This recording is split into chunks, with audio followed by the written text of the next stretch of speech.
पल्लक्के सरांना विनंती करतो की त्यांनी आमच्या सर्व शिबिरार्थींना मार्गदर्शन करावं. माननीय बाळासाहेब पल्लक्के सर.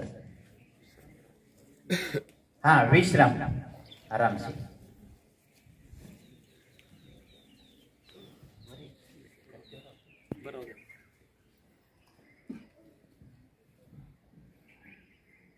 मोक्ष मार्गस्य नेतारं भेतारं कर्मभूभृतां ज्ञातारं विश्वतत्त्वानां वंदे तद्गुणलब्धे वंदे तद्गुणलब्धे वंदे तद्गुणलब्धे. काल मी एका वर्गावर सांगितलं होतं जैन धर्माचं महत्वाचा ग्रंथ कोणता. जो ग्रंथ आहे त्या ग्रंथाचं हे मंगलाचरण आहे. हा, कोणता? ठीक आहे. आपण आता 3 दिवस झालं ध्वजारोहण करतो. कोणता ध्वज आहे? पंचरंगी. बरोबर आहे. त्याचे रंग जे आहेत 5 रंगी. पंचरंगी म्हणजे 5 रंग आहेत. कोणते कोणते आहेत बघून सांगताय. त्याचा सगळ्यात वर आहे तो लाल आहे, सगळ्यात खाली तो आपला धर्मध्वज हा आहे. बरोबर. हा कधीपासून अंमलात आलेला आहे माहित नाही. सांगतो मी, सांगण्याचा प्रयत्न करतो. आपला राष्ट्रध्वज माहित आहे. सगळ्यात वर केसरी म्हणजेच लाल म्हणा, मध्ये पांढरा, खाली हिरवा. तिन्ही पट्टे समान आहेत. पण आपल्या ध्वजाचे, आपला ध्वज धर्मध्वज आणि राष्ट्रध्वज भरपूर साम्य आहे. त्याचा आकार जो आहे लांबी आणि रुंदी किंवा उंची आणि लांबी एकाच दीड. एक उंची असली तर 1.5 लांबी पाहिजे. धर्मध्वज पण तसाच आहे आणि राष्ट्रध्वज पण तसाच आहे. 3 पट्टे आहेत. वरचा तसाच आहे, खालचा तसाच आहे. मधला जो पट्टा आहे राष्ट्रध्वजाची माहिती सांगतो. त्याच्यावर निळ्या रंगाने काय असतं? अशोक चक्र. त्या चक्रामध्ये अशा मध्ये मध्ये रेघा असतात, त्याला आर्या म्हणतात. किती असतात? 24. आपला पण धर्मध्वज तोच आहे, प्रमाण तेच आहे. वरचं जे लाल रंग म्हणतो किंवा केसरी म्हणतो त्याचे 2 भाग केले. एक जो आहे त्याचे 2 भाग केले म्हणजे 2 समान केले आणि मध्ये पिवळा घातला. बरोबर. खालचा जो हिरवा आहे त्याचे पुन्हा 2 भाग केले आणि मध्ये खाली निळा घातला. असे 5 रंग. आणि पांढरा जसा आहे तसा ठेवलाय. 5ही पट्टे समान नाहीत. राष्ट्रध्वजाचे 3ही पट्टे समान आहेत. राष्ट्रध्वजाचे धर्मध्वजाचे 5ही पट्टे समान नाहीत. जो काय एक कोणता पण पट्टा भेटला त्याचे डबल पांढरा आहे, लक्षात घ्या. ठीक आहे. वर जो आहे पिवळा लाल, त्याच्यानंतर पिवळा हे समान आहेत. खाली हिरवा आणि निळा हे समान आहेत. पण ह्या एका रंगाच्या डबल पांढरा आहे. बऱ्याच ठिकाणी चुकीचं 5 पट्टे कसं पण वाढतात, कसे पण विक्री करतात, हे असू नये. धर्मध्वज कसा असावा याच्या संदर्भात माहिती सांगतोय. त्याला आपण वंदना करतो. ध्वजवंदना म्हणजे ध्वजाला वंदना करतो, सॅल्यूट करतो. करतोय की नाही. त्याचं पवित्र किती आहे ते चुकीचं असू नये, उलटा लावू नये. वरच लाल असावा, खाली निळा असावा. ठीक आहे. 5 रंग झाले. मधला जो रंग आहे पांढरा त्याच्यावर अशोक चक्र असतं. आपल्यावर काय आहे? स्वस्तिक आहे. 4 गतीचं प्रतीक आहे स्वस्तिक. त्याच्यावर 3 टिंबा आहेत.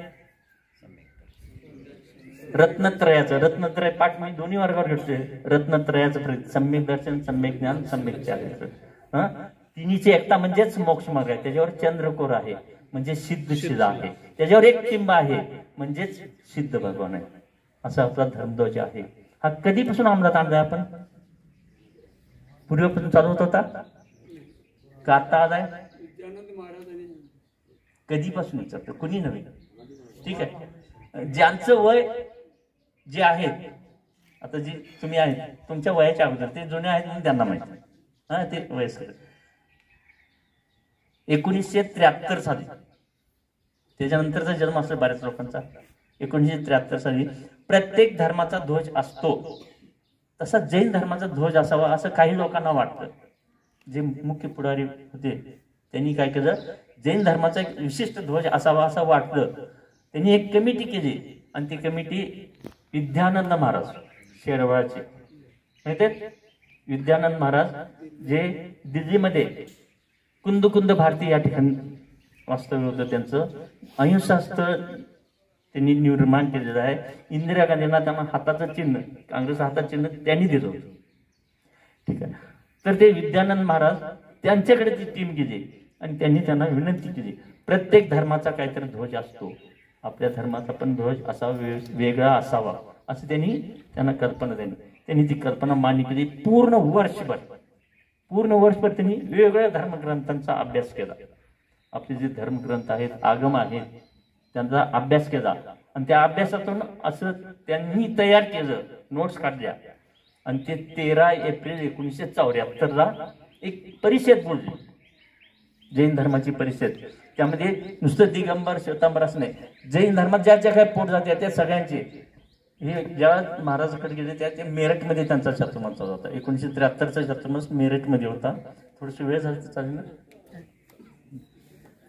73 मध्ये आणि 74चा चातुर्मास त्यांचा दर्यागंज मुंबई दिल्ली या ठिकाणी, दिल्लीमध्ये दर्यागंज या ठिकाणी त्यांचा 74चा चातुर्मास होता. त्या चातुर्मासामध्ये जैन धर्माच्या सर्व पंथांना, दिगंबर श्वेतांबर तेरापंथी स्थानकवासी जे काय आहेत, कच्छी, ज्या ज्या जैन पोट त्या सगळ्यांच्या प्रमुखांना तिथे बोलवलं. सगळ्यांचे त्यागी तिथं आले. प्रत्येक पंथातले श्वेतांबरचे त्यागी आहेत, असं त्यागी महाराज यांना प्रमुख लोकांनी तिथं बोलवले आणि जैन परिषद बोलली आणि त्यांनी उदाहरण पटवून दिलं, हा पंचरंगी ध्वज का जैनाचा असावा. 5 रंग का आहेत, मध्ये पांढरा आहे तो मोठा का आहे, सगळ्याच सहकारण शास्त्राचे पुरावे देऊन त्यांनी पटवून दिलं. मला वाटतं आपली परमिष्टी किती महत्वाची परमिष्टी कोणती? आर्यन परमिष्टी पांढऱ्या रंगाचे. 5 रंग 5 परमिष्टी युको दे असे आताच आपण म्हणतो, बरोबर आहे काय? ते सांगावे. 5 रंगामध्ये 5 परमिष्टी सामावल्या आहेत. आर्यन परमिष्टी सगळ्यात महत्वाचे आहेत. पहिल्यांदा आपण त्यांना नमोकार मंत्रात घेतोय म्हणून पहिल्यांदा पांढऱ्या रंगात आर्यन परमिष्टी आहे. आर्यन परमिष्टीचा रंग पांढरा आहे असं त्यांनी जे पटवून दिले ते सांगण्याचा प्रयत्न करावा, सांगत नाही. ठीक आहे. पांढऱ्या रंगात आर्यन परमिष्टी आहेत. सगळ्यात वरती लाल आहे, त्यात सिद्ध परमिष्टी आहे. त्याच्या खाली पिवळा आहे, त्यात आचार्य परमिष्टी. त्याच्या खाली निळा आहे, पांढरा हिरवा आहे, त्यामध्ये उपाध्याय पर्यंत आणि सर्व साधू निळ्यामध्ये. असं 5 रंग 5 परमिष्टी त्या ह्याच्या ध्वजामधून सर्वांना आशीर्वाद द्यावे. लक्षात आलं? मला वाटतं व्रतांचा पण पाठ मी घेतलोय, एकावर एकावर घेत नाही. 5 व्रत आहेत. कोणती कोणती? अहिंसा, सत्य, अचौर्य. काल सविस्तर घेतले, एका वर्गावर दुसऱ्या वर्गावर घेऊ शकलो नाही. तर 5 व्रतांचं प्रतीक आहे हा ध्वज, म्हणजे 5 व्रतांचा. सगळ्यात महत्वाचं व्रत कोणतं? अहिंसा. अहिंसाला मध्यस्थान दिलंय म्हणून पांढऱ्या रंगात अहिंसा. पांढरा रंग हा अहिंसेचा आहे. वरती आहे अहिंसा, झाल्यानंतर सत्य, त्यानंतर पिवळा आहे अचौर्य, निळा आहे ब्रह्मचर्य आणि शेवटचा आहे परिग्रह. 5 परमेष्ठी आहेत, 5 व्रत आहेत या ध्वजाचं प्रतीक. स्वस्तिक आहे ते 4 गतीचं प्रतीक मी सांगितलं होते, रत्नत्रय आणि सिद्धचदा हे सगळं प्रतीक आहे. हा ध्वज त्यांनी पटवून दिला सर्व धर्मांच्या, म्हणजे जैनांच्या सर्व पोट जातींना, सगळ्या पंथांना, सगळ्यांनी तिथं मान्य केलं. आणि 13 एप्रिल 1974 त्या दिवशीपासून हा ध्वज आपण धर्मध्वज म्हणून मान्य केलं.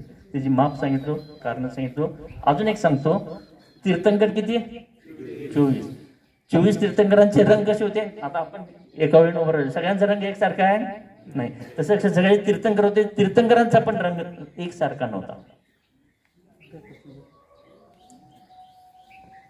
तीर्थंकरांचा पण रंग एकसारखा नव्हता. 5 प्रकारचे रंग, तेच 5 रंग आहेत.